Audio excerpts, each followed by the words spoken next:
Vayamos a Romanos capítulo 3.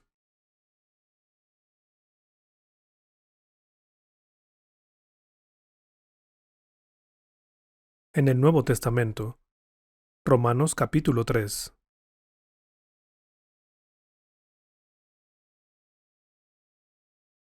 Leeré desde el versículo 19. Ahora bien, sabemos que todo lo que dice la ley, lo dice a quienes están sujetos a ella, para que todo el mundo se calle la boca y quede convicto delante de Dios. Por tanto, nadie será justificado en presencia de Dios por hacer las obras que exige la ley. Más bien, mediante la ley cobramos conciencia del pecado. Pero ahora, sin la mediación de la ley, se ha manifestado la justicia de Dios, de la que dan testimonio la ley y los profetas. Esta justicia de Dios llega, mediante la fe en Jesucristo, a todos los que creen. De hecho, no hay distinción, pues todos han pecado y están privados de la gloria de Dios.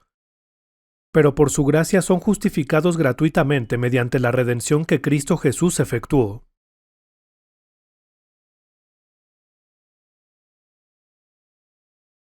Si examinan este pasaje, creo que al principio puede ser un poco difícil de entender. Pero, en este punto, necesitamos comparar y reflexionar acerca de la ley y la gracia. Durante esta conferencia, hemos escuchado que Dios dio la ley al mundo, para que el hombre supiera que es un pecador.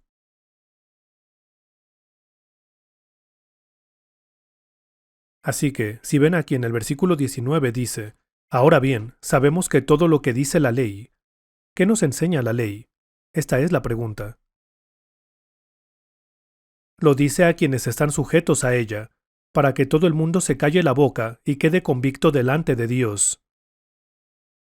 Aquellos que intentan vivir guardando la ley serán juzgados. Este es el punto. Entonces, la ley nos está diciendo que el hombre está destinado al juicio. Versículo 20. Por tanto, nadie será justificado en presencia de Dios. Esto es, en presencia de Dios.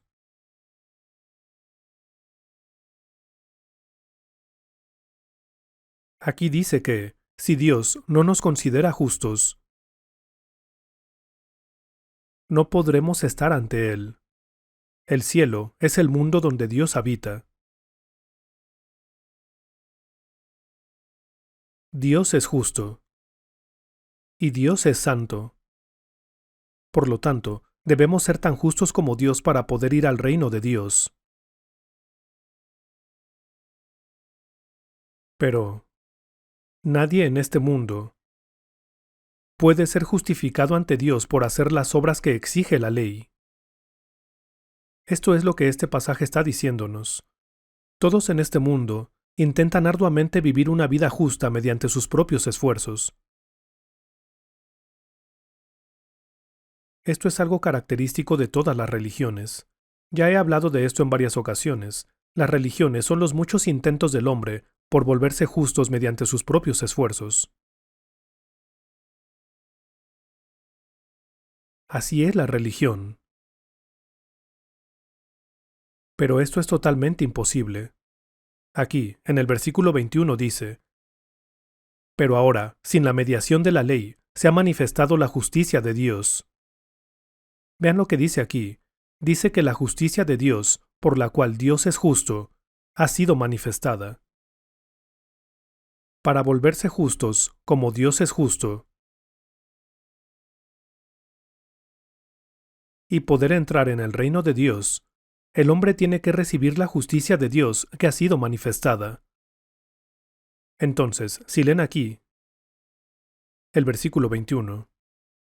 Pero ahora, sin la mediación de la ley, se ha manifestado la justicia de Dios, de la que dan testimonio la ley y los profetas. Yo fui salvo, mientras leía y reflexionaba en este versículo 21. Pero ahora, sin la mediación de la ley, se ha manifestado la justicia de Dios. Por lo general, las personas se esfuerzan por volverse justos. Pero esa es la justicia del hombre, la justicia del hombre. Por ejemplo, Caín ofreció los frutos de sus actividades agrícolas como sacrificio a Dios. Esto representa la justicia del hombre. Pero la justicia del hombre no puede ser reconocida ante Dios. Entonces, Dios envió su justicia a este mundo. Una justicia con la que vestiría al hombre. La justicia de Dios fue manifestada para que el hombre pudiera recibir la justicia de Dios y volverse justo, tal como Dios es justo, y entrar en el reino de Dios. La última vez, aprendimos que cuando Jesús derramó su sangre en la cruz y murió, a través de su sangre, todos nuestros pecados fueron perdonados, y que Él pagó el precio por nuestros pecados. A grandes rasgos, esto es en lo que estuvimos pensando. También, este hecho significa que, ya que Jesús derramó su sangre, borró nuestros pecados, y hemos sido hechos justos. Pero, creo que necesitamos pensar en ello más a detalle. Versículo 22. Esta justicia de Dios llega, mediante la fe en Jesucristo, a todos los que creen. La justicia de Dios llega, mediante la fe en Jesús, a todos los que creen. Cuando las personas llegan a creer en Jesús, la justicia de Dios llega a ellos. De esta manera, el hombre es considerado justo, como Dios es justo, y puede ir ante Dios. Luego, en el versículo 24 dice, pero por su gracia son justificados gratuitamente mediante la redención que Cristo Jesús efectuó.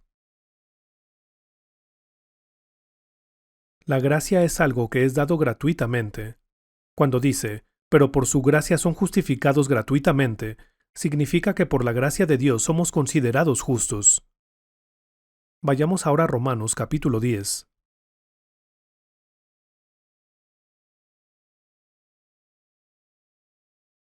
Romanos capítulo 10.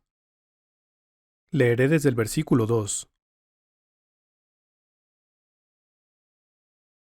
Puedo declarar en favor de ellos que muestran celo por Dios, pero su celo no se basa en el conocimiento. No conociendo la justicia que proviene de Dios y procurando establecer la suya propia, no se sometieron a la justicia de Dios. De hecho, Cristo es la culminación de la ley, para que todo el que cree sea justificado. Vean lo que dice aquí. Hay dos tipos de justicia. En el versículo 3 dice, no conociendo la justicia que proviene de Dios y procurando establecer la suya propia. Entonces, existen estos dos tipos de justicia, la suya propia y la justicia de Dios. ¿Cuál es su propia justicia?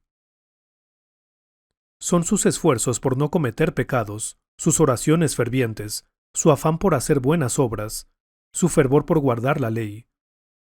Todo esto es la propia justicia del hombre.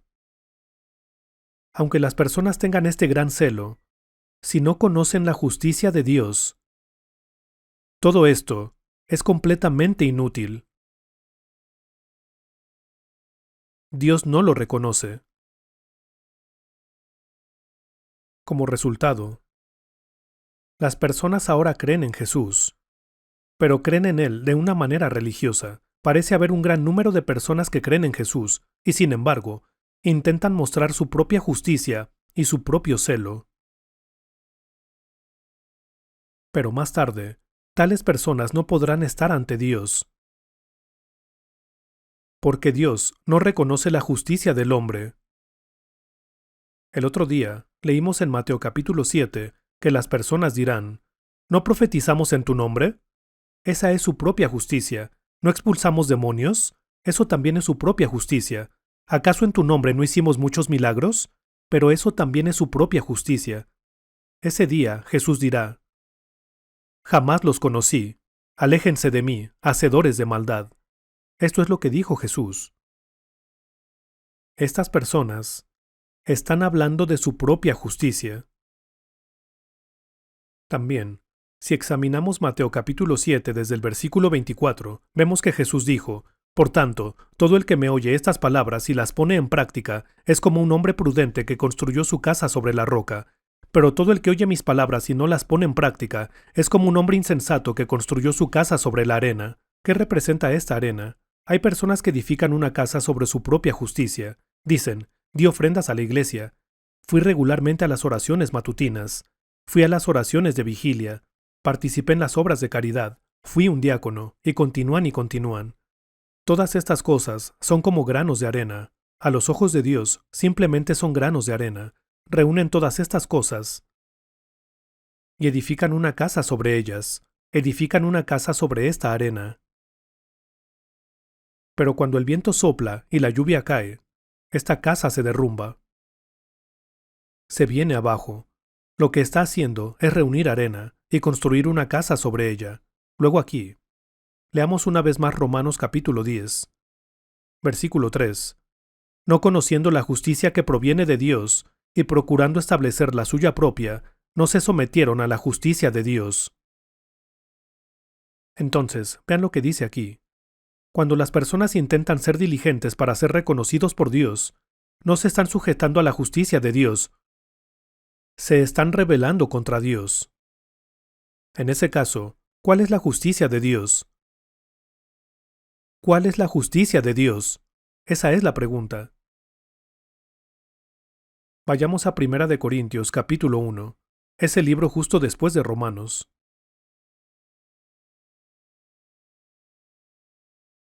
1 de Corintios capítulo 1 versículo 30.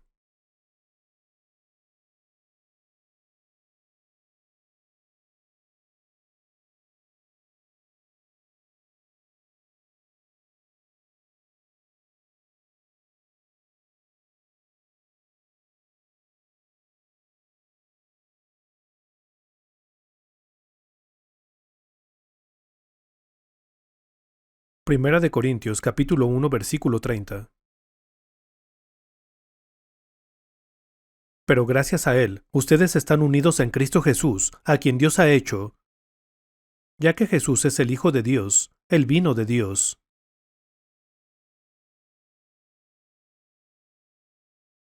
Cristo Jesús, a quien Dios ha hecho nuestra sabiduría, justificación, santificación y redención.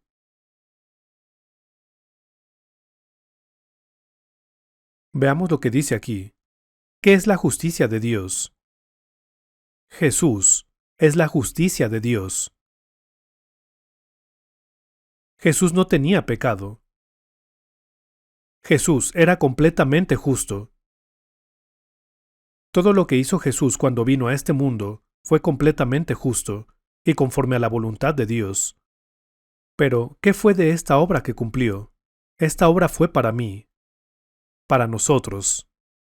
Entonces aquí dice que Jesús es de Dios y que para nosotros Dios lo ha hecho nuestra sabiduría y justificación. Entonces, ¿qué necesitamos hacer? No podemos ser justos, somos pecadores. Pero Él fue justo en mi lugar. Si creo en Jesús, su justicia se vuelve mía. Esto es un poco difícil de entender, ¿no es así? Por favor, repitan después de mí. Pero gracias a Él, ustedes están unidos en Cristo Jesús, a quien Dios ha hecho nuestra sabiduría, justificación, santificación y redención. Vean esto. Al examinarme a mí mismo, veo que no soy justo, pero si veo a Jesús, no hay ningún problema. ¿Por qué? Porque en Jesús todos mis pecados son cubiertos. Toda mi injusticia es cubierta. Si ven aquí, este es Dios. Cuando Dios me ve ahora, no me ve directamente a mí. Hay pecado dentro de mí. Soy un pecador. Pero cuando Dios me ve, si me viera directamente a mí, vería a un pecador, un pecador. Pero ahora, Me mira de esta manera, a través de Jesús. A través de Jesús. Me mira a través de la cruz de Jesús. Y, por lo tanto, no ve mi pecado. No ve que soy un pecador. Debido a que Jesús es justo, y a que Dios me mira a través de Jesús, Él me ve como justo. ¿Por qué? Es porque todo lo que Jesús hizo fue por mí. Cuando derramó su sangre en la cruz, también fue por mi pecado. Cuando se levantó de entre los muertos 3 días después, también lo hizo por mí. Y entonces, ahora, si creo en Jesús, el problema de mis pecados es completamente resuelto en Jesús. Y ahora, Dios no me ve como pecador. Solo me ve como justo. Regresemos a Romanos y leamos desde el capítulo 4.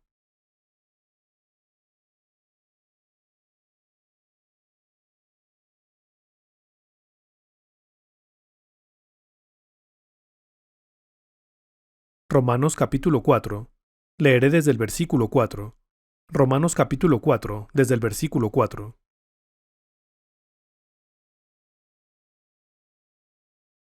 Leeré desde el versículo 4. Ahora bien, cuando alguien trabaja, no se le toma en cuenta el salario como un favor, sino como una deuda.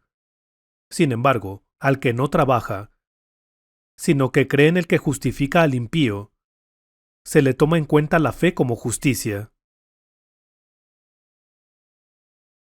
David dice lo mismo cuando habla de la dicha de aquel a quien Dios le atribuye justicia sin la mediación de las obras. Dichosos aquellos a quienes se les perdonan las transgresiones, cuyos pecados son cubiertos. Dichoso aquel, cuyo pecado el Señor no tomará en cuenta. Permítanme hacerles una pregunta. Supongamos que alguien trabaja duro todo el día, y luego es remunerado por su trabajo. Cuando recibe su salario, ¿recibe su salario como un favor o es algo que se le debe? ¿Qué opinan? Se le está pagando por el trabajo que ha hecho, entonces el dinero que recibe no es un favor, no es gracia. Cuando dice, al que no trabaja, significa que no hemos hecho nada en lo absoluto de lo que Dios quiere que hagamos. Esto es porque somos pecadores. Aquí, cuando dice, al impío, significa el pecador. El impío no ha hecho nada por Dios. Aunque una persona lleve bien a cabo sus deberes como diácono, o dé mucho dinero a la iglesia, y vaya regularmente a las oraciones matutinas, Dios no las toma en cuenta. Entonces, somos pecadores que no hemos hecho nada en lo absoluto ante Dios. Pero, ¿qué dice Dios? Dios dice que esta persona que no ha hecho nada, el pecador, es justo.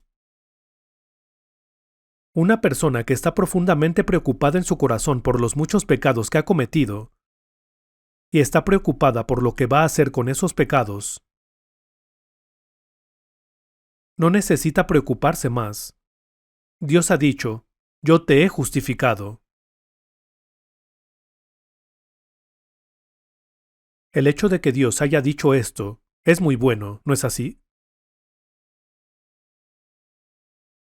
Ahora vean el versículo 6. David dice lo mismo cuando habla de la dicha de aquel a quien Dios le atribuye justicia sin la mediación de las obras.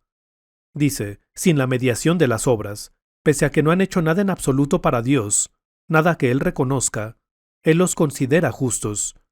David dice lo mismo cuando habla de la dicha de aquel a quien Dios le atribuye justicia sin la mediación de las obras. Repitan después de mí. Dichosos aquellos a quienes se les perdonan las transgresiones, cuyos pecados son cubiertos. Dichoso aquel cuyo pecado el Señor no tomará en cuenta. Vean lo que dice aquí. Esto es lo que significa ser justificados. Nuestras transgresiones son perdonadas. Las transgresiones son los pecados, ¿cierto? Entonces, Dios ha perdonado nuestras transgresiones, nuestros pecados. Este es el punto. Una persona cuyos pecados han sido perdonados es justa. No es que una persona sea llamada justa por no cometer ningún pecado. Más bien, son aquellos a quienes Dios les ha perdonado sus transgresiones, sus pecados, los que son justos. Esto es lo que significa. Siguiente, dice: dichosos aquellos a quienes se les perdonan las transgresiones, cuyos pecados son cubiertos. Si cierran una cortina, esta cubre algo, ¿cierto? Veamos esto. Esta persona de aquí es un pecador. Ha pecado. Es una persona que ha cometido pecados ante Dios. ¿Qué dice aquí? Dice pecado. ¿Y cómo se cubre este pecado? Jesús vino y...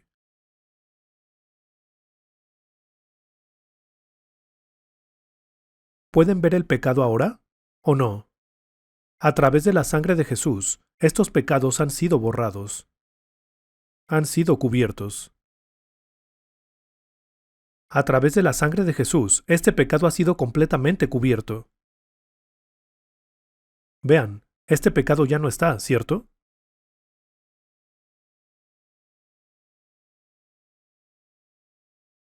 Hace un momento, la palabra pecado estaba allí, ¿no es así? Pueden verla ahora, ¿verdad? Pero a través de la sangre de Jesús, este pecado ha sido cubierto. ¿Pueden verlo ahora? De igual forma, Jesús ha cubierto nuestros pecados con su sangre. Los ha cubierto todos. Así que ahora somos dichosos por leer estas palabras, dichosos por escuchar estas palabras, y dichosos por guardar estas palabras. Ahora, veamos de nuevo el versículo 8. Dichoso aquel cuyo pecado el Señor no tomará en cuenta. Vean esto. Dichoso aquel cuyo pecado el Señor no tomará en cuenta. Si no creen con absoluta seguridad que el Señor no tomará en cuenta su pecado, siento decirles esto, pero que les vaya bien. ¿Saben a dónde se dirigen? Van al infierno, a eso me refiero. Vayamos a Mateo capítulo 27.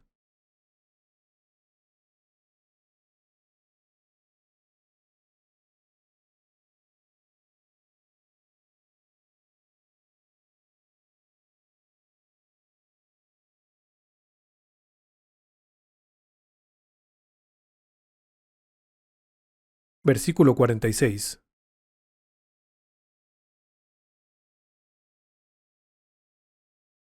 Mateo capítulo 27, versículo 46.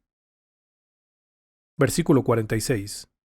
Como a las 3 de la tarde, Jesús gritó con fuerza: Elí, Elí, lema sabactani, que significa: Dios mío, ¿por qué me has abandonado?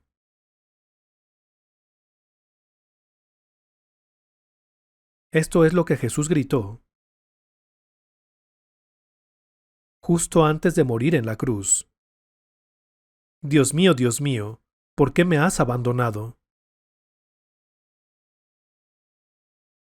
No fue porque Jesús tuviera algún pecado propio que Dios lo abandonó en ese momento.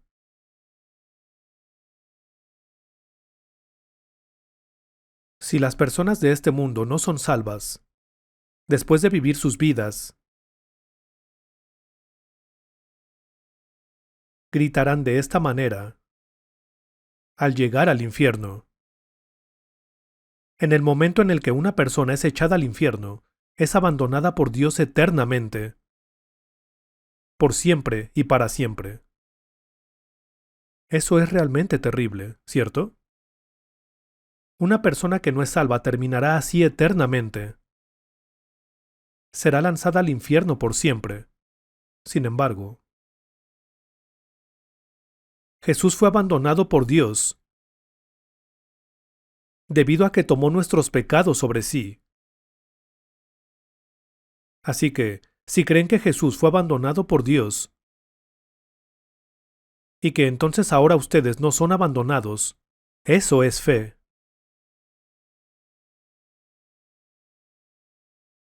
Eso es fe.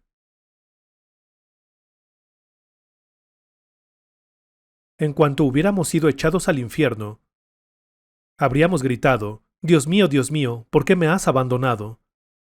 Pero Jesús gritó esas palabras en nuestro lugar.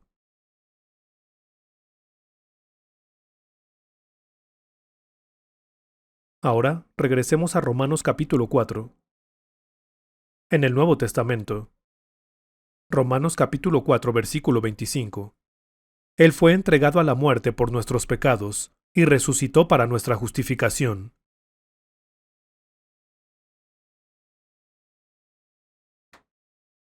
Ya que Jesús cargó con nuestros pecados, fue sentenciado a morir. Eso es lo que pasó, ¿no es así? Entonces, Jesús asumió toda la responsabilidad por nuestros pecados. Ustedes no necesitan responsabilizarse por ellos. Ahora vean lo que dice después. Y resucitó para nuestra justificación. Es cierto que esto es bastante difícil de entender. Jesús murió en la cruz, y luego fue puesto en el sepulcro de esta forma. Jesús cargó nuestros pecados sobre sí, y fue sepultado de esta manera, y luego 3 días después, fue resucitado de entre los muertos.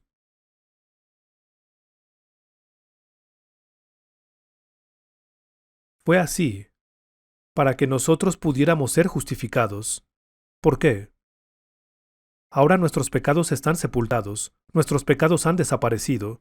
La resurrección de Jesús estableció el hecho de que el problema de nuestros pecados ha sido resuelto. Resucitó para vida nueva, no para una vida de pecado. Resucitó para una vida nueva. Por lo tanto, esta vida nueva es una vida justa. Esta vida nueva es una vida justa. Jesús murió en mi lugar y resucitó al tercer día. Los que creen esto en sus corazones ya tienen esta vida nueva dentro de ellos. Y entonces son justos. Ahora veamos el capítulo 5, versículo 1. Repitan después de mí. En consecuencia, ya que hemos sido justificados mediante la fe. ¿Qué dice? Son muy listos. En consecuencia, ya que hemos sido justificados mediante la fe. Así que, si creemos, somos justificados automáticamente. Esta es la justicia de Dios. La justicia de Dios. Ahora vayamos a Gálatas capítulo 3. Gálatas capítulo 3, versículo 23. Versículo 23. Antes de venir esta fe, la ley nos tenía presos, encerrados hasta que la fe se revelara. ¿A qué se refiere al decir hasta que la fe se revelara? No significa tener una revelación mientras están orando. Cuando la Biblia habla de una fe que será revelada, se refiere al asunto de llegar a darse cuenta de la verdad. La Biblia misma es una revelación, y cuando me doy cuenta de la verdad en estas palabras de revelación en mi corazón, es cuando recibo esta fe que es revelada. Necesitan entender algo. Pero el que recibió la semilla que cayó en buen terreno es el que oye la palabra y la entiende. La semilla que fue sembrada junto al camino simboliza a aquellos que oyen la palabra, pero no entienden lo que está diciendo. Cuando esto sucede, viene el maligno y la arrebata. Necesitan llegar a comprender las palabras de la Biblia, y el llegar a comprender es el recibir la fe por revelación. Somos presos de la ley hasta que llega la fe, y una vez que llegamos a entender y llega la fe, ya no somos presos de la ley, somos liberados de la ley. Una vida de fe no es una vida guardando la ley, es una vida siendo liberados de la ley. Me di cuenta de que era salvo cuando leí este versículo. Pero ahora, sin la mediación de la ley, se ha manifestado la justicia de Dios, de la que dan testimonio la ley y los profetas. Pero entonces surge esta pregunta. ya que somos liberados de la ley, ¿acaso ahora no podemos solo comer y beber y disfrutar debido a que ya no somos presos de la ley? ¿Podemos cometer todos los pecados que queramos? Puesto que ya no tenemos ningún pecado ante Dios. ¿Acaso no hay algunas personas que podrían decir eso? Pero eso no es posible. ¿Por qué? Llevamos nuestras vidas siendo guiados por el Espíritu Santo, y, por lo tanto, ya no cometemos pecados a nuestro antojo. Así es la salvación. Oh, ya entiendo. Y así llegué a darme cuenta de esta verdad. Entendí que, quizá he sido liberado de la ley. Pero aún así, no puedo simplemente cometer pecados como me plazca, no puedo actuar como quiera. Esto es debido a que el Espíritu Santo está dentro de mí. Esto es la salvación. Una vida de salvación es una vida guiada por el Espíritu Santo. Una persona que no es salva es arrastrada por la ley. Es forzada a hacer cosas que no quiere hacer. La diferencia es como la noche y el día. Vean lo que dice aquí en el versículo 24. Así que la ley vino a ser nuestro guía encargado de conducirnos a Cristo. Entonces, ¿cuál es el rol de la ley? La ley nos conduce a Jesús. Ayer estudiamos Juan capítulo 8, y en el capítulo 8 leímos sobre la mujer que fue sorprendida en el acto de adulterio. Era pecadora, y ¿quién la llevó a la fuerza? Fue la ley quien la arrastró hasta allí. Los maestros de la ley y los fariseos, ellos eran quienes tenían la ley, y trajeron a esta mujer ante Jesús. La trajeron ante Jesús, y le dijeron que esa mujer había sido sorprendida en el acto de adulterio, y que conforme a la ley de Moisés debía ser apedreada. Hasta allí llega el papel de la ley. Entonces la ley dice: eres un pecador, eres un pecador, un pecador, un pecador, eres un pecador. La ley señala al pecador y lleva a la persona ante Jesús. Y luego, la ley se retira. Tan pronto como Jesús habló, la ley se retiró, ¿no es así? Entonces, la ley es nuestro guía que nos conduce a Cristo. La ley les enseña que son pecadoras a las personas que no saben que lo son. Pero tan pronto como son llevados ante Jesús, la ley se retira. Eso es lo que está diciendo aquí. Leámoslo una vez más. Así que la ley vino a ser nuestro guía encargado de conducirnos a Cristo, para que fuéramos justificados por la fe.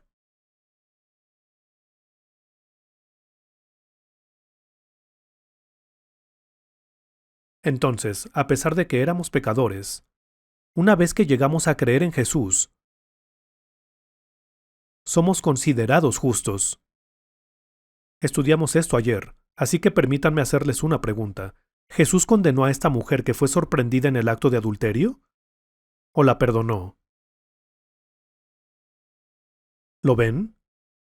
Eso significa ser justificados. Dijo: tampoco yo te condeno. El Señor no reconoció su pecado, eso es lo que significa. Ahora veamos el versículo 25. Repitan después de mí. Pero ahora que ha llegado la fe, ya no estamos sujetos al guía. Pero ahora que ha llegado la fe, ya no estamos sujetos al guía.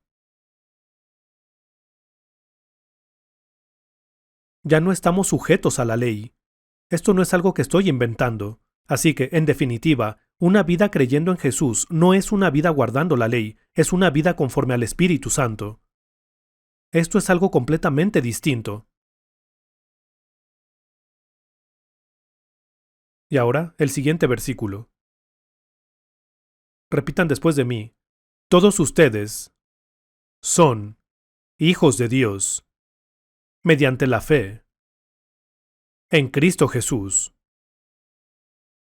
¿Lo ven? Dice, todos ustedes son hijos de Dios mediante la fe. Si creen, significa que se han convertido en hijos de Dios. Ahora veamos el versículo 27. Repitan después de mí. Porque todos los que han sido bautizados en Cristo se han revestido de Cristo. Entonces, nos hemos convertido en hijos de Dios, a pesar de que todos somos iguales. Si se ponen un uniforme de coronel, lucirán como un coronel. Si se ponen el uniforme de un subteniente, parecerán un subteniente.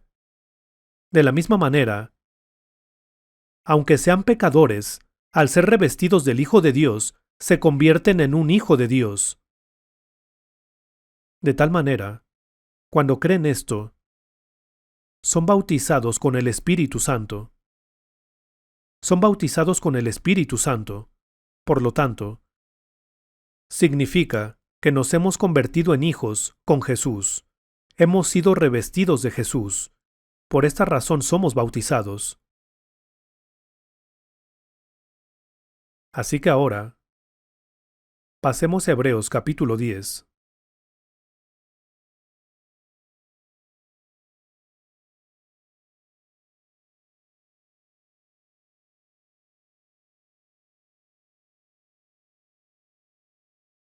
Versículos 17 y 18.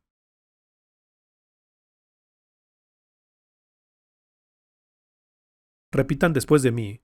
Después añade, y nunca más me acordaré de sus pecados y maldades. Y puesto que estos han sido perdonados, ya no hace falta ofrecer otro sacrificio por el pecado. Vean lo que dice aquí. Estas son las palabras de Dios. Y nunca más me acordaré de sus pecados y maldades. ¿Creen que Dios miente o que dice la verdad? En tal caso, eso es todo. La persona que mejor cree es un bebé, un pequeño bebé en el pecho de su madre. No sabe nada. Con solo ver a su madre es feliz.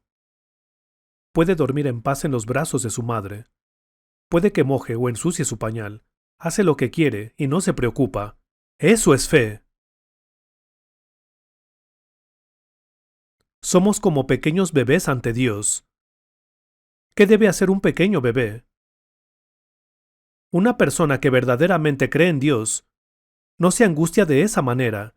No necesita seguir diciendo, Señor, Señor, Padre, Padre. Y no necesita llorar todos los días. Esa no es una fe verdadera. La fe verdadera es vivir en paz. Eso no es una vida de fe verdadera. ¿Por qué dicen las personas Señor, Señor todo el tiempo? Porque se sienten angustiados, se sienten intranquilos, no saben por qué, pero se sienten angustiados, y por eso siguen repitiendo, Padre, Padre. Esto significa que no creen. Entonces, cuando hablamos de la palabra creer, significa creer en la palabra de Dios. Si creemos en la palabra de Dios, si llegan a creer la palabra de Dios en sus corazones, entonces realmente pueden sentirse tranquilos en su corazón.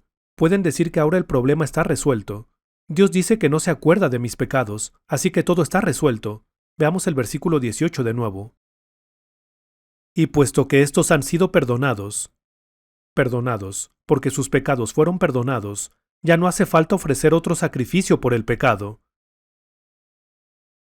Ahora ya no hay necesidad de pedir perdón por sus pecados ante Dios. No hay necesidad de ello, porque todos sus pecados han sido completamente perdonados. Pero ahora surge otro problema. En ese caso, ¿significa que una persona que ha sido perdonada por sus pecados y que es salva ya no comete ningún pecado? Sí comete pecados. ¿Qué sucede entonces? Pensemos en este problema. Vayamos a Primera de Juan capítulo 1.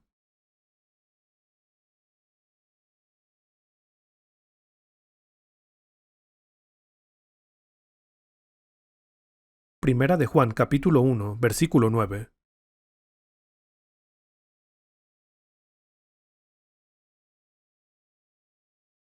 Si confesamos nuestros pecados, Dios, que es fiel y justo, nos los perdonará y nos limpiará de toda maldad. Si afirmamos que no hemos pecado, lo hacemos pasar por mentiroso y su palabra no está en nosotros. Veamos lo que dice aquí. Estas palabras están dirigidas a las personas salvas. Si pecamos, debemos confesar nuestros pecados.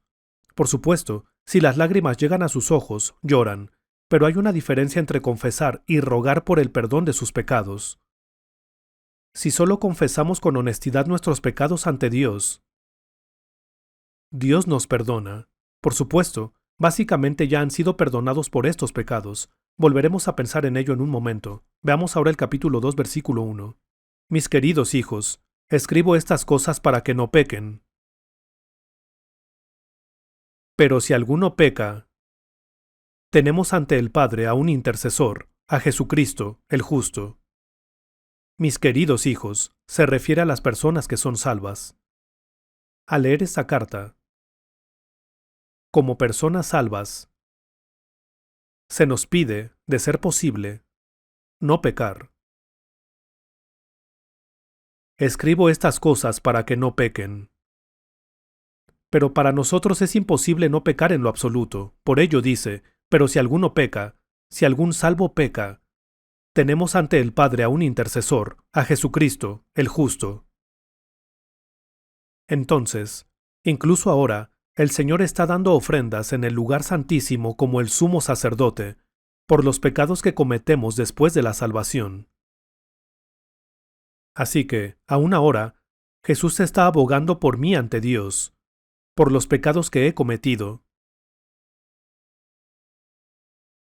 Esto no significa que seremos juzgados o que tendremos que ir al infierno por esos pecados. No es así.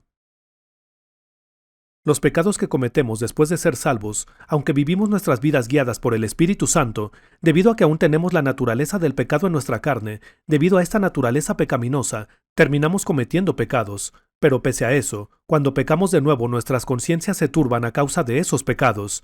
Pero ya que incluso ahora el Señor es nuestro intercesor ante Dios, esos pecados no nos llevan a la destrucción, ni al juicio. Pero hay algo que debemos enfrentar. Veamos 1 Corintios capítulo 11.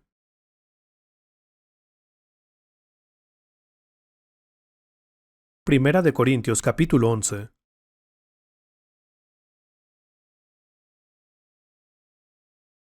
Leeré desde el versículo 30. Versículo 30.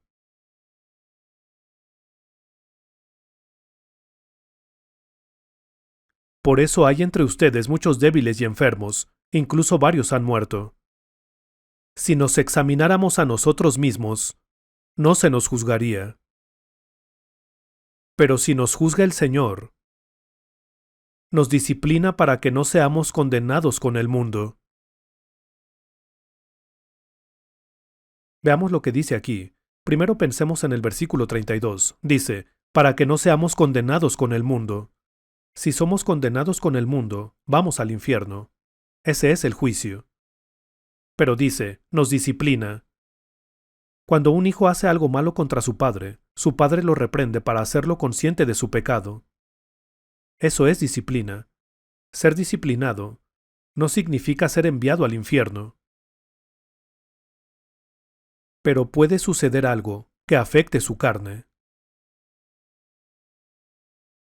Lo dice muy claramente, ¿no es así? Repitan después de mí. Para que no seamos condenados con el mundo. Cuando dice que el mundo será condenado, se refiere a que el mundo será juzgado y enviado al infierno, es decir, todas las personas que no son salvas. Pero debido a que nosotros somos salvos, no seremos condenados con el mundo. No obstante, después de ser salvos, los pecados que cometemos son acciones de la carne, por lo que nuestra carne debe ser disciplinada. ¿Cuál es esa disciplina? Veamos el versículo 30. Por eso hay entre ustedes muchos débiles, personas que son físicamente débiles y enfermos. Incluso varios han muerto. Sí, incluso habla de la muerte. Una cosa que necesitan saber. ¿Acaso una madre reprende a su bebé por ensuciar su pañal? No lo hace. No se disciplina a los bebés. Y en nuestras vidas de fe es igual. Los pequeños bebés que recién son salvos no son disciplinados. Ya que crece un poco su fe, es que son disciplinados. Esta disciplina es una señal de amor. Entonces, volverse débiles es una forma de disciplina, y enfermarse es otra forma de disciplina. Incluso la muerte es disciplina. Hablaré un poco más al respecto adelante, pero esa también es una clase de disciplina. Cuando el negocio de una persona quiebra, necesita reflexionar. Si a una persona le ocurre un accidente, necesita reflexionar. En el curso de nuestras vidas de fe, después de ser salvos, todo lo que nos sucede puede ser una especie de disciplina.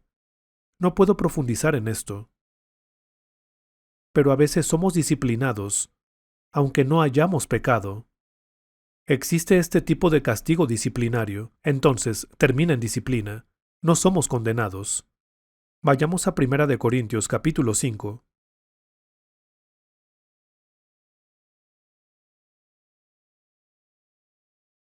Primera de Corintios capítulo 5. Primera de Corintios capítulo 5 versículo 1. Es ya de dominio público que hay entre ustedes un caso de inmoralidad sexual que ni siquiera entre los paganos se tolera, a saber, que uno de ustedes tiene por mujer a la esposa de su padre. Cuando dice entre ustedes, quiere decir entre los creyentes en la iglesia en Corinto. Cuando la Biblia habla de los creyentes en la iglesia en Corinto, se refiere a personas que son salvas. Había personas que eran salvas pero que seguían cayendo en inmoralidad sexual. ¿Qué tipo de inmoralidad sexual era esta? Cuando aquí menciona a la esposa del padre de una persona, se refiere a su madrastra. Entonces esta persona cometió un pecado sexual con su propia madrastra. La región de Corinto está en Grecia. Entre los creyentes de la iglesia en Corinto, esta persona salva no creyó que esta cuestión fuera preocupante. Y entonces, este hombre cometió el pecado de dormir con la esposa de su padre. Este es un pecado terrible. ¿Y qué le sucedió a esta persona? Veamos el versículo 5. Entreguen a este hombre a Satanás para destrucción de su carne. Desde el momento en que somos salvos, estamos bajo la protección de Dios. Estamos bajo la protección absoluta de Dios. Pero si nunca lo escuchamos y hacemos lo que nos place, entonces Dios nos abandona. Y si una persona es entregada a Satanás, muere inmediatamente. Las personas que no son salvas no mueren así. Pero si las personas que son salvas son abandonadas, tan pronto como sean entregadas a Satanás, morirán. Así que si ven aquí, dice, entreguen a este hombre a Satanás para destrucción de su carne, a fin de que su espíritu sea salvo en el día del Señor. Entonces, el espíritu de esa persona salva resucitará cuando el Señor regrese.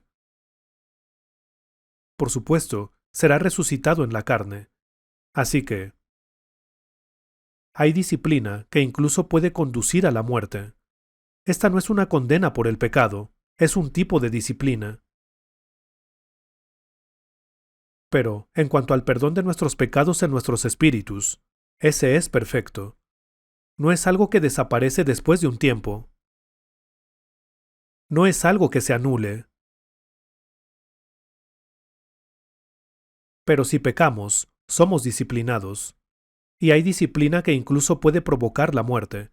Una persona salva no debe pensar que, por ser salva, puede vivir pecando como le plazca. Entonces, con respecto a los pecados que cometemos después de la salvación, hay disciplina que incluso puede provocar la muerte. Pero nuestra salvación en sí no puede desaparecer o ser borrada. Eso no es posible. No hay manera en que el perdón de pecados que hemos recibido pueda ser anulado. Así que, la salvación que hemos recibido es perfecta. Es un perdón perfecto de los pecados. No es un perdón que desaparece después de un tiempo. Ahora, permítanme resumir lo que he estado diciendo desde ayer. Vayamos a Juan capítulo 3.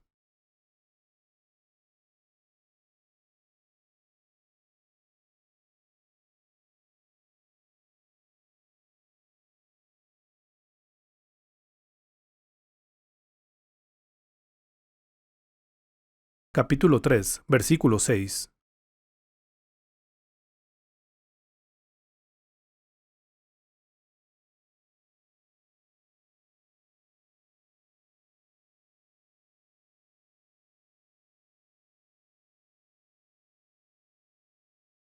capítulo 3, versículo 6. Lo que nace del cuerpo es cuerpo, lo que nace del espíritu es espíritu.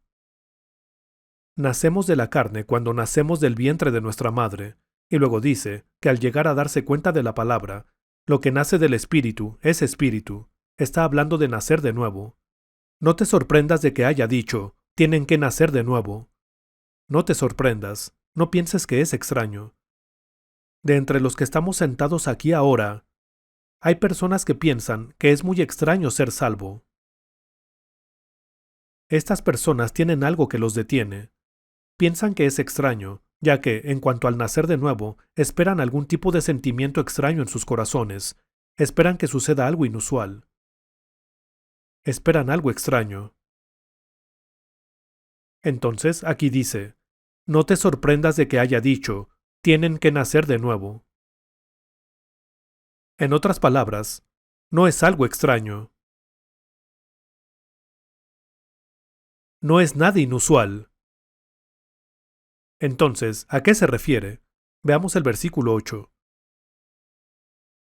El viento sopla por donde quiere y oye su sonido, aunque ignoras de dónde viene y a dónde va. Lo mismo pasa con todo el que nace del Espíritu. Nacemos de nuevo del Espíritu Santo. Pero, ¿qué es el Espíritu Santo? ¿Qué es el Espíritu Santo? Aquí, el Espíritu Santo es comparado con el viento. Si están sentados en una habitación, puede que escuchen el sonido del viento afuera. No pueden ver el viento con sus ojos. Y no saben de dónde viene, ni a dónde va. Solo escuchan su sonido. Dice aquí, lo mismo pasa con todo el que nace del Espíritu. Cuando nacemos del Espíritu Santo, así como pueden escuchar el sonido del viento, así escuchamos el sonido del Espíritu Santo. Pero realmente no sentimos nada físicamente, y no sabemos de dónde viene ni a dónde va. No nos damos cuenta de que algo está entrando en nuestros corazones. Entonces, ¿cuál es el sonido del Espíritu Santo? Son las palabras de la Biblia.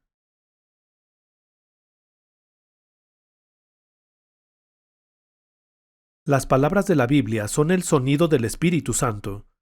Se debe a que las palabras de la Biblia han sido registradas por inspiración del Espíritu Santo. Por tanto, ¿qué debemos hacer? Debemos estar satisfechos con las palabras de Dios. Si dentro de la palabra de Dios dice que sus pecados son perdonados, deben aceptarlo. Oh, mis pecados son perdonados. Tan simple como eso. Ahora, veamos el versículo 14. Como levantó Moisés la serpiente en el desierto, así también tiene que ser levantado el Hijo del Hombre, para que todo el que cree en él tenga vida eterna. ¿Qué significa esto? Vayamos a Números capítulo 21. En el Antiguo Testamento. Números capítulo 21.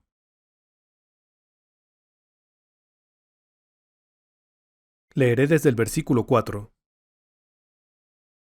Los israelitas salieron del monte Hor por la ruta del Mar Rojo, bordeando el territorio de Edom. En el camino se impacientaron y comenzaron a hablar contra Dios y contra Moisés. ¿Para qué nos trajeron ustedes de Egipto a morir en este desierto? Aquí no hay pan ni agua.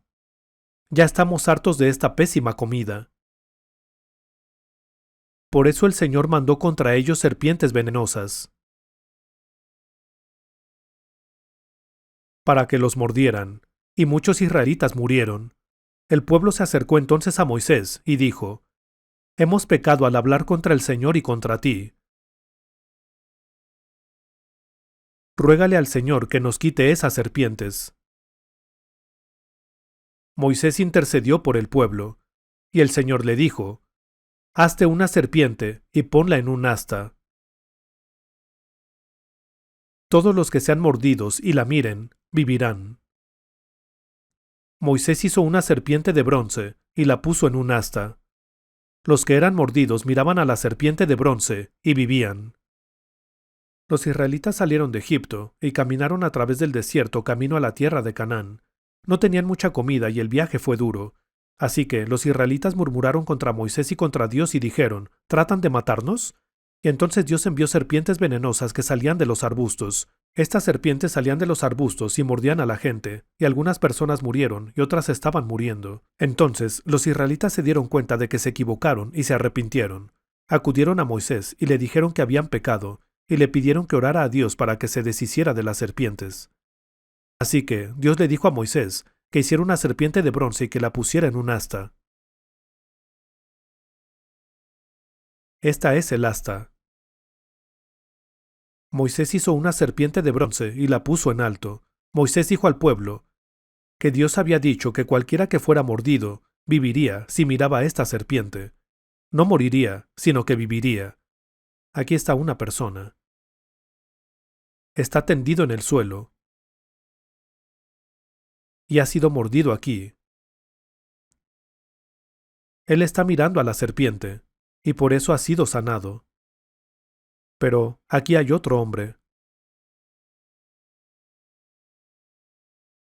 que no quiere escuchar. No cree que si mira arriba será sanado. Ve que no hay medicina goteando de la serpiente, ni una luz irradiando de ella, por lo que se niega a mirar arriba, mira solo su herida, y entonces muere. Pero, ¿por qué? Esta persona miró a la serpiente, pero no había luz irradiando de ella, ni tampoco había medicina saliendo de ella para curar su herida. Dios ciertamente dijo, si la miras, vivirás.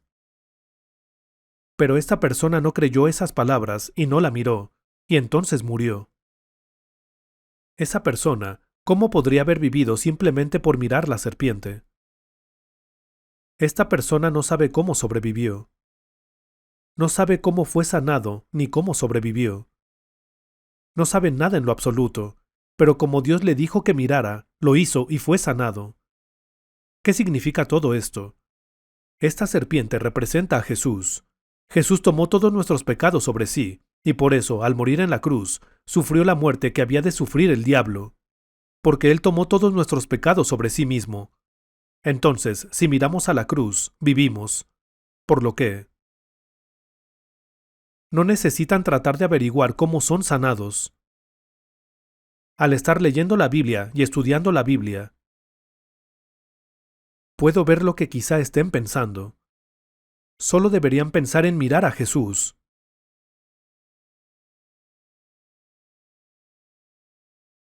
Pero están mirando en su corazón. Están esperando que algo llegue ahí.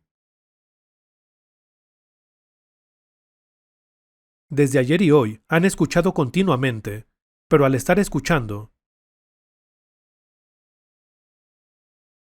han estado atentos a su corazón, esperando que llegue algún tipo de sentimiento repentino, esperando que suceda algo extraño. Una persona en esa situación solo se está analizando a sí misma. Repitan después de mí.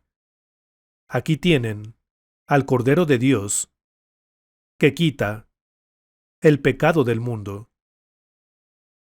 ¿Quién es este Cordero de Dios? Ya que Dios dijo esto, ¿verdaderamente quitó los pecados del mundo o no? Entonces, ¿por qué están tratando de cargar sus propios pecados y sufrir como resultado? Repitan después de mí. Entró una sola vez y para siempre, en el lugar santísimo,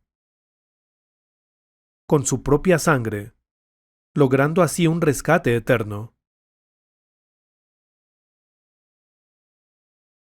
¿La Biblia dice que somos perdonados eternamente por la sangre de Jesús o no? Esto es lo que dice. Y ya que Dios ha dicho esto, hemos sido perdonados. Dios ha dicho esto, pero ¿acaso piensan que no han sido perdonados? Repitan después de mí. Él fue traspasado por nuestras rebeliones y molido por nuestras iniquidades. Repítanlo una vez más. Él fue traspasado por mis rebeliones y molido por mis iniquidades. No podemos ver con nuestros propios ojos cómo desaparecieron esos pecados. No sabemos nada, pero la palabra de Dios dice que Él ha hecho esto. Y eso es suficiente, ¿no es así? Repitan después de mí, como si fuera una nube. He borrado tus transgresiones y tus pecados como la bruma de la mañana. Vuelve a mí, que te he redimido. Estas son las palabras en las que creemos. Esta persona creyó en la palabra de Dios. Al ver la cruz, pensó, Jesús murió en la cruz por mis pecados.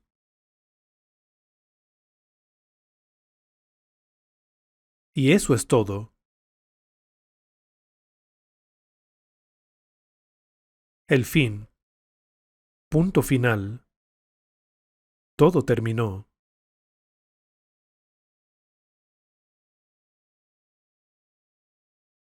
Ahora vayamos a Juan capítulo 3.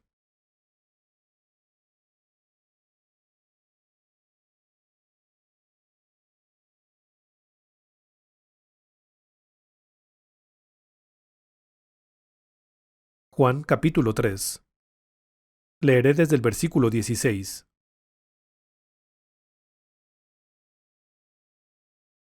Porque tanto amó Dios al mundo, que dio a su Hijo único, para que todo el que cree en Él no se pierda, sino que tenga vida eterna. Dios no envió a su Hijo al mundo para condenar al mundo, sino para salvarlo por medio de Él. Veamos esto. Jesús vino hace 2000 años, no para condenar al mundo, sino para salvar al mundo. Cuando Jesús venga por segunda vez, vendrá para juzgar. Pero hace 2000 años, cuando Jesús vino, lo hizo para salvar. Cuando venga de nuevo, vendrá a juzgar al mundo, a aquellos que no creen. Entonces, ya que Jesús aún no ha venido por segunda vez, creemos en el hecho de que Jesús vino hace 2000 años y nos salvó. Esa es la salvación que recibimos. Vean el versículo 18, repitan después de mí. El que cree en Él no es condenado. Si no son juzgados, ¿irán al cielo o al infierno? ¿Están seguros?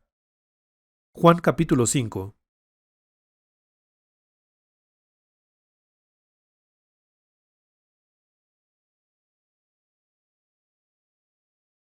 Versículo 24. Juan capítulo 5, versículo 24. Les aseguro que el que oye mi palabra y crea al que me envió, tiene vida eterna, y no será juzgado, sino que ha pasado de la muerte a la vida. Veamos esto. Cuando Jesús dijo, les aseguro, significa que estaba diciendo algo muy importante, que el que oye mi palabra. Escuchamos la palabra del Señor durante esta conferencia. Y crea al que me envió. Al que me envió es Dios. El que envió a Jesús a este mundo es Dios Padre. Dios Padre envió a Jesús a este mundo para derramar su sangre y morir en la cruz. Y luego, 3 días después, resucitó a Jesús de entre los muertos. En Juan capítulo 14 dice, Yo soy el camino, la verdad y la vida, contestó Jesús. Nadie llega al Padre sino por mí. No pueden ir a Dios sino por medio de Jesús. No pueden encontrar a Dios sino por medio de Él. Entonces, miramos a Jesús y creemos en Dios. Al mirar a Jesús, nos damos cuenta qué tipo de ser es Dios. Nos damos cuenta de cuán grande es el amor de Dios. Nos damos cuenta de que Dios ha perdonado nuestros pecados. Nos damos cuenta de que Dios ha creado este mundo. ¿Cómo sabemos todo esto? Jesús caminó sobre el agua, resucitó a los muertos, Sanó a los enfermos con solo unas pocas palabras. Calmó las olas y el viento con unas cuantas palabras. Entonces, cuando vemos esto, podemos ver que Él es el Dios que creó este mundo y que Él es el Hijo de Dios. Al mirar a Jesús podemos ver que Dios creó este mundo. Por medio de Jesús podemos llegar a conocer al verdadero Dios. Luego, aquí dice, el que oye mi palabra y cree al que me envió, el que verdaderamente cree. Vean esto. Ayer aprendimos que la voluntad de Dios Padre es que aquellos que miren a Jesús reciban vida eterna. Y recibir vida eterna es hacer la voluntad de Dios. Dice que el que cree tiene vida eterna.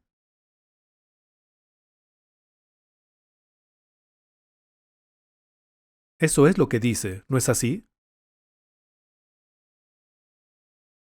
Esta es una gran noticia.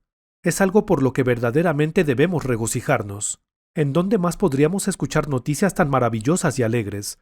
Aquellos que creen han recibido vida eterna. En ese caso, yo tengo vida eterna. Es lo que significa, ¿cierto? Porque creo. Porque creo que mis pecados han sido perdonados. Porque creo que Jesús ha resucitado de entre los muertos y ahora está a la diestra de Dios. El que cree al que me envió tiene vida eterna y no será juzgado, sino que, repitan después de mí, ha pasado de la muerte a la vida. Por lo tanto, sus nombres están escritos en el libro de la vida. Ya que han pasado de la muerte a la vida, sus nombres están registrados en el libro de la vida. ¿Acaso no es eso cierto? Vayamos a Juan capítulo 17.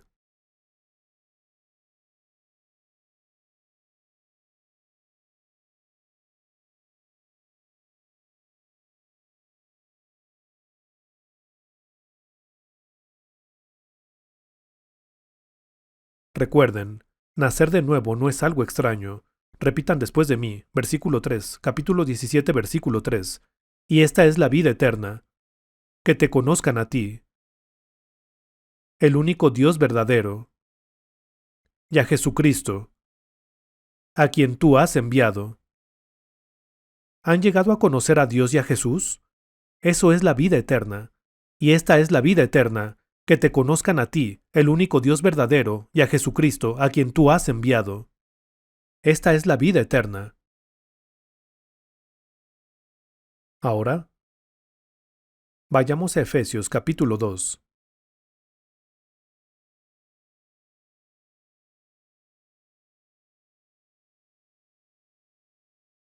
Efesios capítulo 2.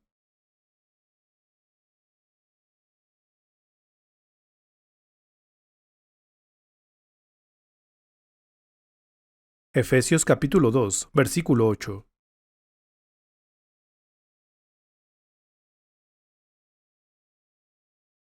Versículo 8. Porque por gracia ustedes han sido salvados mediante la fe. Esto no procede de ustedes, sino que es el regalo de Dios, y no por obras, para que nadie se jacte. La salvación no es cuestión de obras. No pueden ser salvos haciendo buenas obras. La salvación es un regalo. Un regalo. ¿Tienen que pagar por un regalo o es gratis? Si lo pagan, no es un regalo. Un regalo se recibe gratuitamente. Ya que la salvación es un regalo, se recibe de forma gratuita. Repitan después de mí. Porque por gracia, ustedes han sido salvados mediante la fe. En ese caso, ¿qué significa recibir un regalo? Si le dan a alguien algún objeto como regalo, la persona solo se acercará y lo tomará, pero la salvación no es un objeto físico. Debido a que la salvación no es un objeto físico, ¿qué significa recibir salvación? Es cuestión de creer. Creer es recibir. Creer es recibir salvación. Leamos un versículo más de la Biblia, Romanos capítulo 10.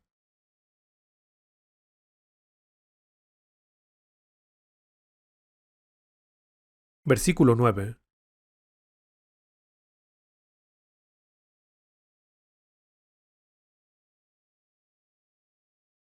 Repitan después de mí, que si confiesas con tu boca que Jesús es el Señor y crees en tu corazón que Dios lo levantó de entre los muertos, serás salvo, porque con el corazón se cree para ser justificado, pero con la boca se confiesa para ser salvo. Esto es bastante extraño, ¿no es así? Primero, piensen en esto detenidamente. Dice, Dios lo levantó de entre los muertos. ¿Creen esto en su corazón? Quizá estén pensando, ¿cómo puede un muerto levantarse de entre los muertos? Tal vez crean que Dios creó los cielos y la tierra, pero no pueden creer que resucitó a Jesús de entre los muertos al tercer día. Y no hay nada que yo pueda hacer al respecto. Nada que pueda hacer. ¿Por qué?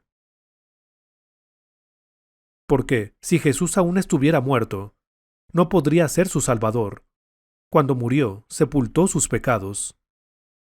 Pero si Él no hubiera resucitado de entre los muertos, no podría ser su Salvador. No podría ser nuestra nueva vida. En cuanto a Jesús, es muy importante el hecho de que Jesús fuera resucitado de entre los muertos. Este es un punto realmente importante. En Lucas capítulo 24, leemos que después de que Jesús resucitó de entre los muertos, se apareció ante sus discípulos. Y los discípulos se sorprendieron y pensaron que tal vez era un fantasma. Pero Jesús dijo, «Toquen mis pies y mis manos, toquen mi costado, toquen las marcas de los clavos». Al decir esto, dijo, «Un espíritu no tiene carne ni huesos. ¿Acaso no sienten y ven que tengo carne y huesos? Su cuerpo resucitado tenía carne y huesos».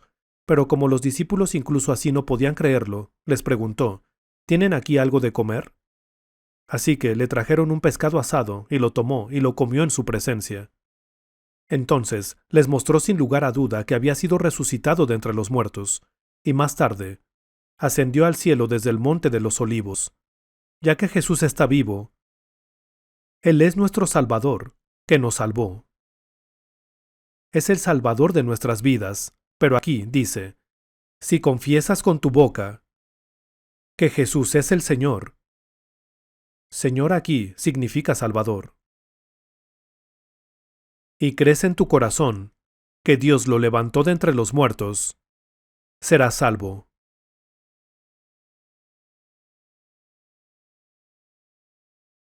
Repitan después de mí, porque con el corazón se cree para ser justificado, pero con la boca se confiesa para ser salvo. Lo que debemos confesar aquí es que el Señor murió por mí, que el Señor ahora está vivo y es mi Salvador. Con la boca se confiesa para ser salvo. Por favor, todos inclinen sus cabezas.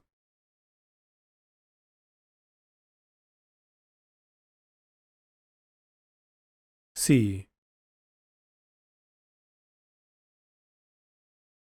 Al haber participado en esta conferencia y al haber escuchado la palabra de Dios, verdaderamente han recibido el perdón de sus pecados en su corazón y han llegado a creer que Jesús es el Señor de sus vidas. Si definitivamente han llegado a creer esto en su corazón, si pueden confesar con sus bocas sin dudar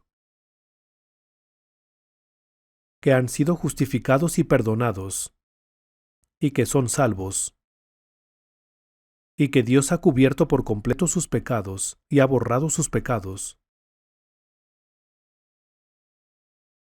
Si definitivamente creen esto, por favor levanten su mano. Vamos a orar.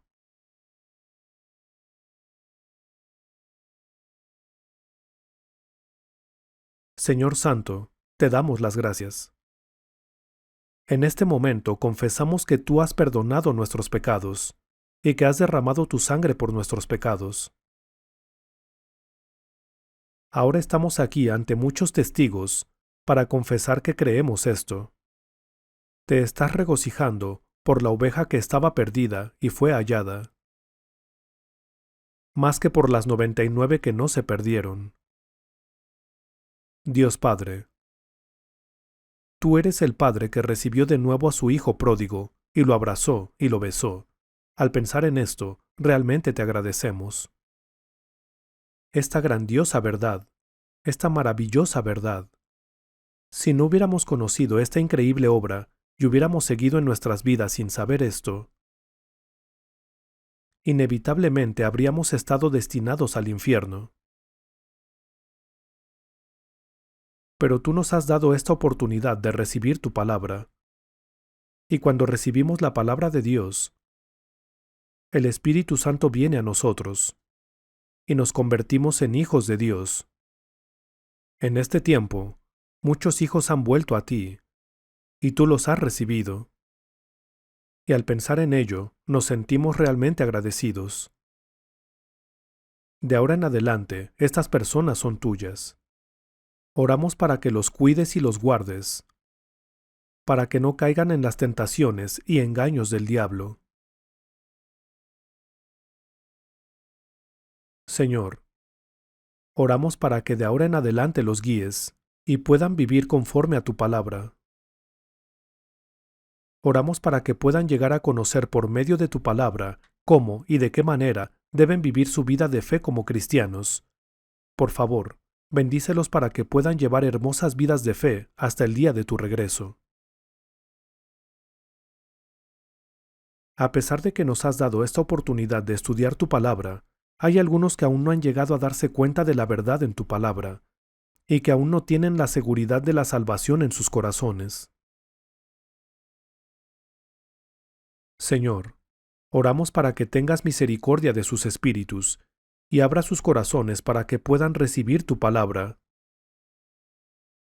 Oramos para que les des corazones humildes capaces de hacer esto. Dejamos el resto de nuestro tiempo en tus manos. Oramos todo esto en el nombre del Señor. Amén. Pueden sentarse ahora.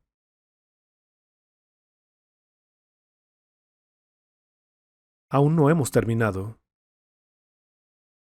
Si hay alguien aquí que haya escuchado todos los sermones hasta ahora, pero aún no haya resuelto el problema en su corazón, hay varias cosas que pueden hacer. Algo que pueden hacer es recibir una conferencia personal, es decir, hablar con alguien en una sesión particular. Otra cosa que pueden hacer es asistir a una de las conferencias evangélicas. En estas conferencias se proporciona comida y alojamiento, de manera que puedan concentrarse únicamente en escuchar la palabra. Hay muchas personas que tuvieron dificultades debido a que sus corazones estaban atrapados en el mundo. Tales personas pueden recibir salvación por medio de estas conferencias. Sería bueno que asistieran. No nos queda mucho tiempo ahora. Pero me gustaría hablar brevemente de por qué es necesario bautizarse, y también de cómo deben llevar sus vidas después de la salvación.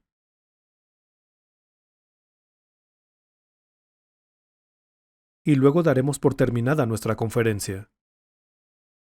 Una cosa que necesitamos saber es que, cuando se trata de la vida de fe, una vez que son salvos, algunas personas piensan que eso es el fin. Hace un momento dije, eso es todo, ese es el fin. Pero ese fin es el fin del pecado. No es el final de nuestras vidas de fe. Ser salvos es nacer de nuevo como un bebé pequeño a los ojos de Dios. Entonces, una vez que han nacido, necesitan beber la leche de su madre para crecer. Es muy importante crecer bebiendo leche materna. Si comienzan bebiendo leche materna, más tarde podrán comer arroz y otros alimentos sólidos. La Biblia describe esto en gran detalle. Y ustedes necesitan aprender esto. ¿Qué pasa si no crecen? Si no crecen, se perderán de muchas cosas. Pero, aunque no crezcan, podrán entrar en el reino eterno de los cielos. Esto es algo que siempre digo. Pero, si van a beber leche materna, la leche proviene del pecho de la madre. La leche sale del pecho de la madre, pero no sale continuamente del pecho de la madre. Una madre solo produce leche materna cuando ha dado a luz. Una mujer que no ha tenido un bebé no produce leche materna, ¿cierto? Entonces, ¿quién es la madre? La iglesia es la madre. Dios es el Padre, y la iglesia es la madre. La razón por la que la iglesia es la madre es porque el Espíritu Santo está en la iglesia. Por lo tanto, la iglesia es la madre y es la mujer. Es en donde nace el niño que se produce la leche materna. En otras palabras, solo en la iglesia donde se lleva a cabo el trabajo de salvación hay producción de leche materna. Aunque un grupo de personas diga que son una iglesia, si no se está llevando a cabo la obra de personas siendo salvadas y siendo perdonadas por sus pecados, no habrá leche materna ahí. La leche materna que necesitan recibir las personas recién salvas, estos bebés, no se produce ahí.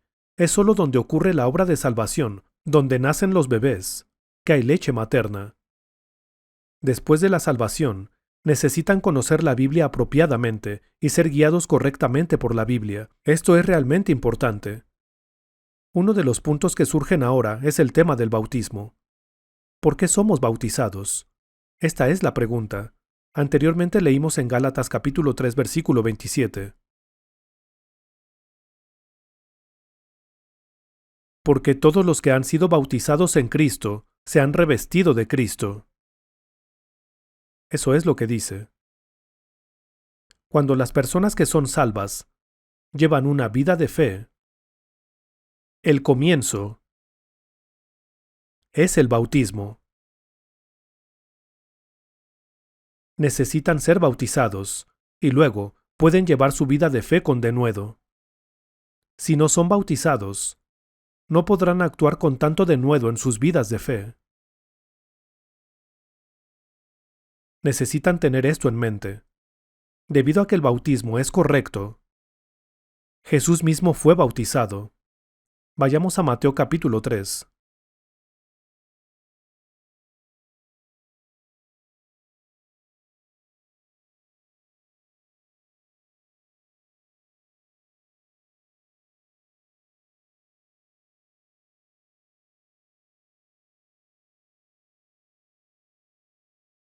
Mateo capítulo 3. Leeré desde el versículo 13.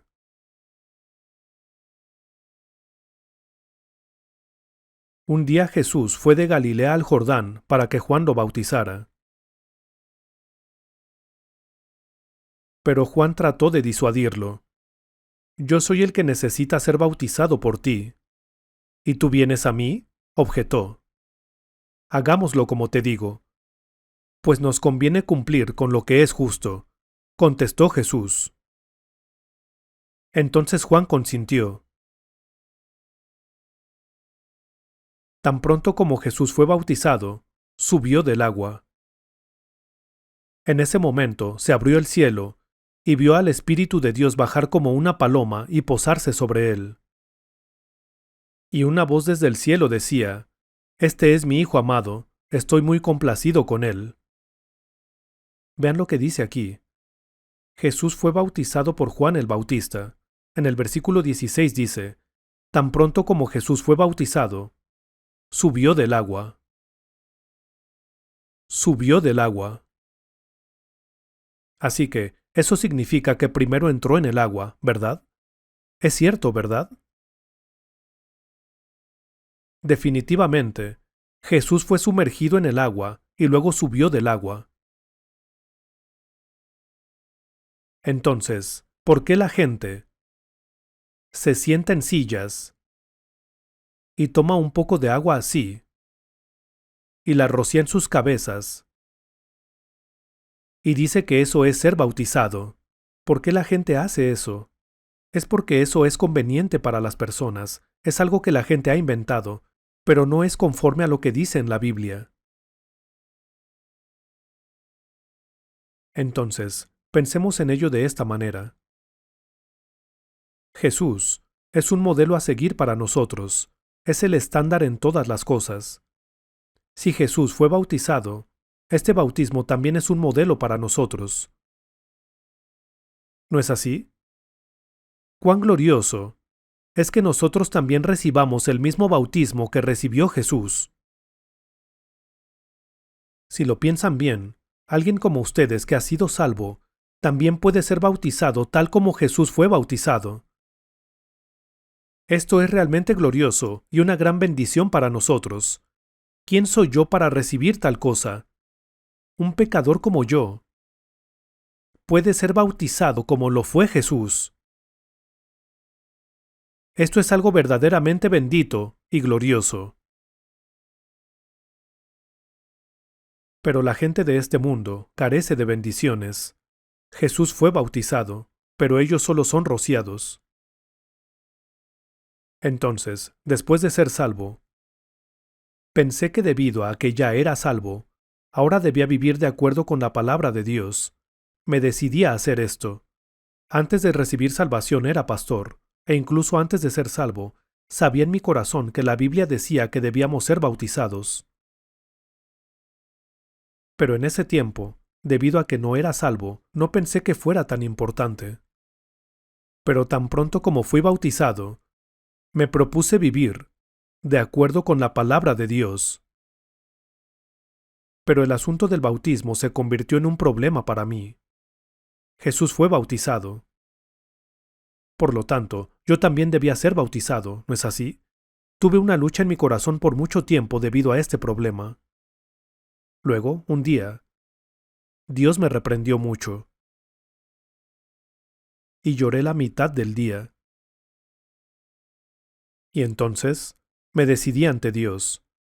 Le dije a Dios, si me bautizo, seré despedido como pastor de la iglesia presbiteriana. Si eso sucede, me moriré de hambre.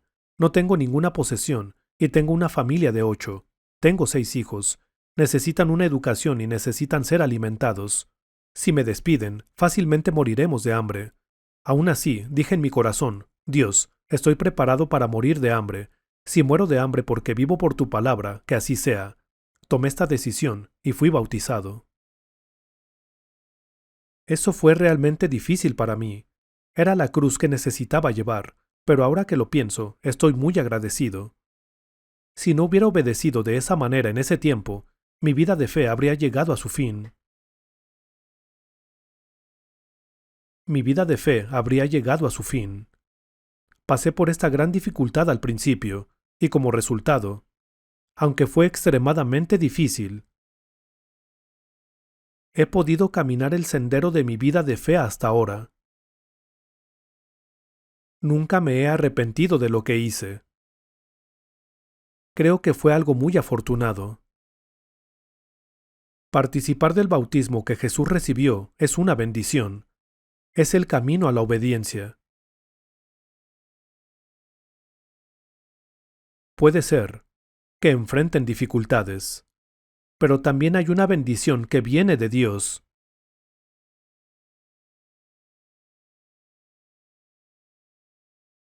Vayamos a Mateo capítulo 28.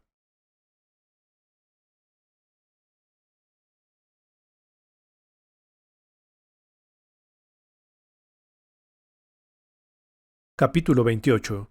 Leeré desde el versículo 16.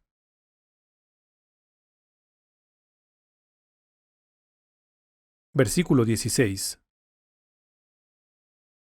Los 11 discípulos fueron a Galilea, a la montaña que Jesús les había indicado. Cuando lo vieron, lo adoraron, pero algunos dudaban. Jesús se acercó entonces a ellos y dijo, «Se me ha dado toda autoridad en el cielo y en la tierra.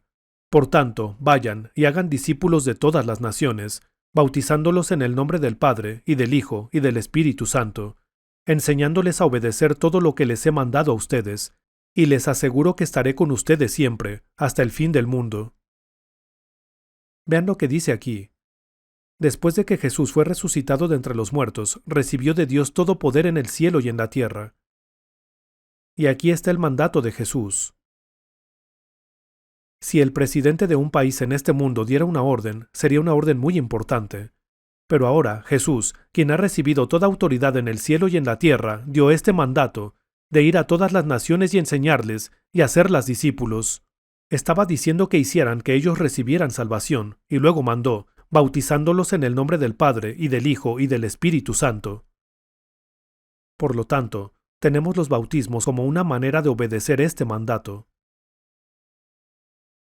Aquellas personas que están dando este bautizo están obedeciendo este mandamiento, y aquellos que reciben los bautismos están obedeciendo este mandamiento. Esto es algo muy hermoso, es el mandato de Jesús.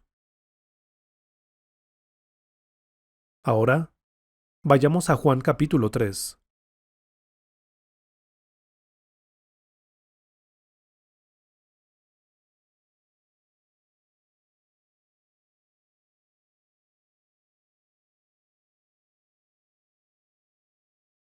Capítulo 3. Leeré desde el versículo 22. Juan capítulo 3, versículo 22.